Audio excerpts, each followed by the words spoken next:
Halo Sobat Maya semuanya, baik yang lagi rebahan, maupun yang lagi basah-basahan. Sekalipun di saat kalian sedang rebahan, namun tetaplah membasahi dirimu dengan ilmu pengetahuan. Animasi Jepang atau yang biasa disebut sebagai anime, merupakan salah satu jenis tontonan yang digemari oleh banyak orang di hampir seluruh dunia. Khususnya di Indonesia, para pecinta anime juga terbilang sangat pesat. Bahkan dalam percakapan media sosial pun, netizen Indonesia selalu menyelipkan beberapa pembahasan yang terkait seputar anime sebagai bahan selingan. Anime pun tidak jarang menuai pujian dari berbagai kalangan, karena jalan ceritanya yang terbilang menarik dan asyik buat ditonton. Namun, ada juga beberapa anime kontroversial, yang justru mendapatkan kecaman habis-habisan dari banyak orang, entah itu masyarakat biasa ataupun kritikus. Hal ini biasanya terjadi karena konten yang disajikan di dalam anime tersebut, terlalu sensitif dan tidak layak untuk ditampilkan ke khalayak umum. Bahkan, ada anime kontroversial yang sampai mengalami pencekalan hingga penayangannya dihentikan. Penasaran, apa saja anime kontroversial yang dikecam habis-habisan? Mari kita simak berikut ulasannya.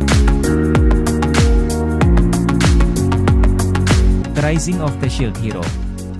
Serial anime ini mengisahkan seorang pemuda berusia 18 tahun yang bernama Naofumi Iwatani, sebagai karakter utama yang terlempar ke dunia lain. Namun dia tidak sendiri. Ada 3 cowok lain yang mengalami nasib sama. Ketika mereka dibangkitkan di dunia tersebut, masyarakat setempat menduga mereka sebagai 4 pahlawan terpilih, sesuai dengan sebuah tradisi kuno.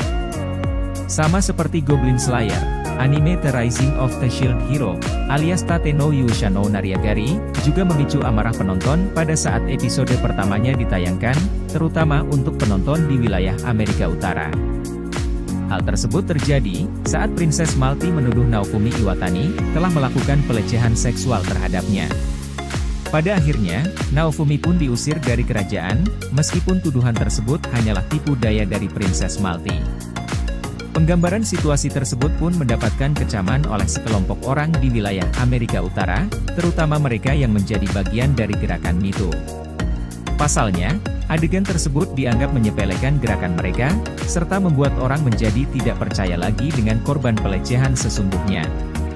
Berdasarkan adegan tersebut, seolah menunjukkan bahwa seseorang yang melaporkan pelecehan seksual itu dianggap berlebihan, atau dalam bahasa gaulnya lebay. Meski begitu, Junichiro Tamura selaku produser dari anime kontroversial ini, merasa cuek dengan kecaman dari sekelompok orang tersebut.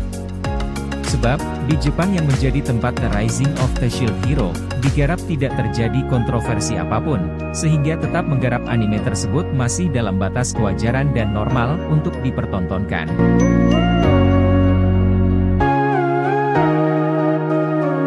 Goblin Slayer. Goblin Slayer merupakan anime adaptasi manga dari ciptaan Kumo Kagyu. Anime ini bercerita tentang seorang petualang yang kerjanya menghabisi goblin tiap hari, hari demi hari, bulan demi bulan dan seterusnya. Goblin Slayer tiap harinya selalu mengenakan kostum kesatria lengkap dengan penutup kepala, untuk melindungi dirinya dari serangan goblin, dan itu adalah ciri khasnya. Dia selalu menyusuri hutan untuk mencari tempat persembunyian goblin untuk dimusnahkan. Goblin Slayer bisa dibilang sebagai salah satu anime kontroversial dalam beberapa tahun terakhir. Bahkan, kontroversi yang dihasilkan oleh anime ini sudah ada sejak episode pertamanya. Sebab, di episode tersebut, Priestess bersama 3 petualang pemula lainnya nekat memasuki sarang goblin, dan kemudian menciptakan sebuah adegan yang tidak layak ditonton.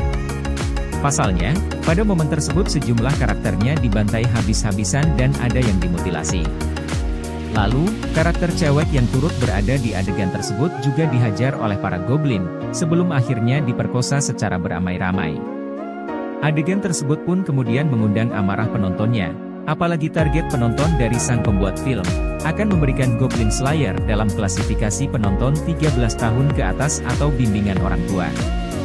Setelah itu, beberapa pihak yang menjadi kreator layanan streaming yang menayangkan Goblin Slayer, mengganti rating usia penontonnya menjadi khusus orang dewasa. Tidak cuma itu, sebelum episodenya dimulai juga ditambahkan peringatan, bahwa konten dalam animenya mengandung kekerasan dan semacamnya.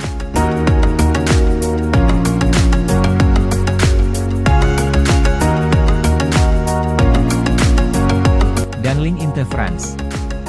Darling in the France merupakan anime yang mengusung tema mecha, dan digabungkan dengan kisah yang romantis di antara karakternya. Serial animasi Jepang ciptaan Kentaro Yabuki ini pun cukup populer, dan disukai oleh beberapa kalangan tertentu.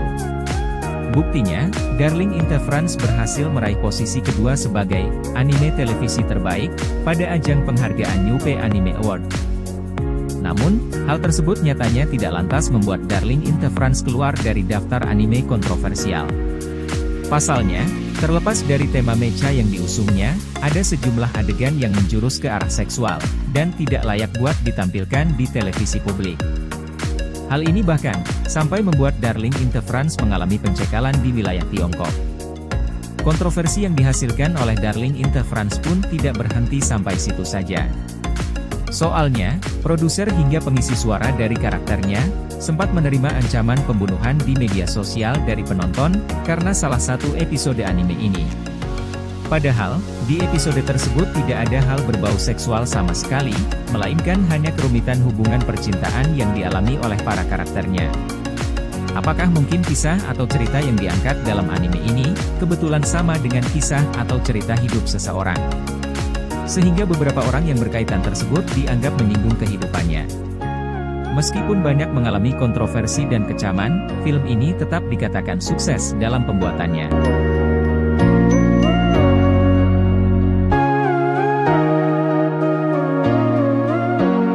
Ishuzoku Reviewers. Anime ini bercerita tentang dunia yang dihuni oleh berbagai ras, seperti elf, peri, binatang buas, monster, roh, iblis, dan termasuk manusia. Semuanya hidup berdampingan dengan rukun. Cerita dimulai dengan kehidupan yang damai di pusat kota, tempat para gadis-gadis cantik berada. Stang adalah seorang pria yang berprofesi sebagai petualang, dia menyukai gadis elf yang bohai. Di sisi lain sahabatnya, yaitu Zel, yang seorang elf tidak menyukai rasnya, malahan Zel tertarik dengan manusia yang bahkan bisa dikatakan wanita lanjut usia. Dari jalan ceritanya saja, kalian pasti mengakui kalau Ishuzoku Reviewers merupakan sebuah anime kontroversial. Bagaimana tidak, anime ini berkisah tentang seorang pria manusia yang berkelana ke rumah pelacuran dari satu wilayah ke wilayah lain. Hal ini pun dilakukannya demi alasan yang konyol, yaitu untuk mencoba setiap pelacurnya, untuk mengetahui mana pelacur dari ras yang terbaik dalam berhubungan seksual. Oleh karena itu, tidak heran kalau Ishuzoku Reviewers menuai kecaman dari berbagai kalangan, terlepas dari genrenya yang memang mengusung komedi dan seks. Bahkan, kontroversi ini sudah timbul sejak animenya belum dirilis. Hal ini karena anime tersebut dianggap membuat wanita menjadi sebuah objek seksual, yang hanya bertugas untuk memenuhi kebutuhan nafsu seksual dari pria. Terdengar seperti pelecehan terhadap wanita bukan? Ishuzoku Reviewers pun pada akhirnya sempat tayang di beberapa layanan streaming, untuk penonton di luar Jepang, seperti Funimation dan Amazon Prime Video. Namun, setelah baru tayang beberapa episode, Funimation akhirnya menghapus Ishuzoku Reviewers dari peredaran di platformnya tersebut, karena tidak sesuai dengan standar layanan komunitasnya. Hal tersebut kemudian juga dilakukan oleh Amazon Prime Video, juga melakukan hal yang sama, dengan alasan menuai banyak kecaman. Buat kalian yang belum pernah menonton, jangan sekali-sekali mencoba nonton ya sobat, visual dan adegan dalam anime ini sangat vulgar.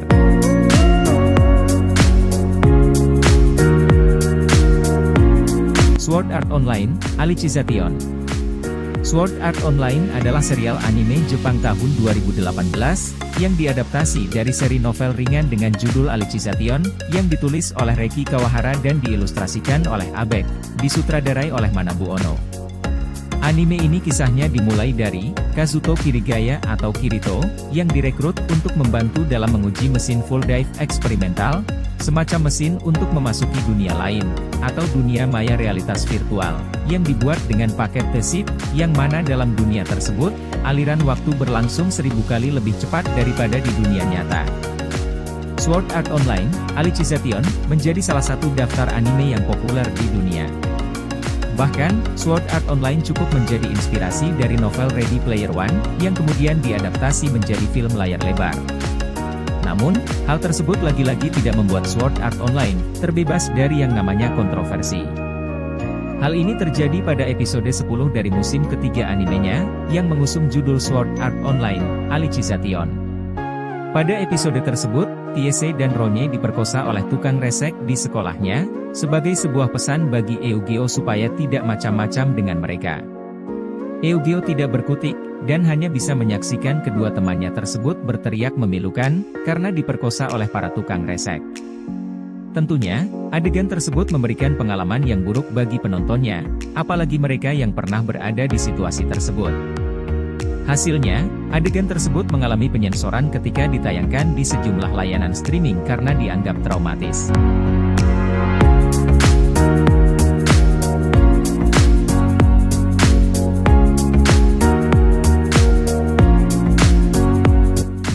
Sobat Maya yang berbahagia, itulah tadi deretan film anime yang pernah menjadi kontroversial di dunia, dan bahkan pernah dicekal dalam penayangannya.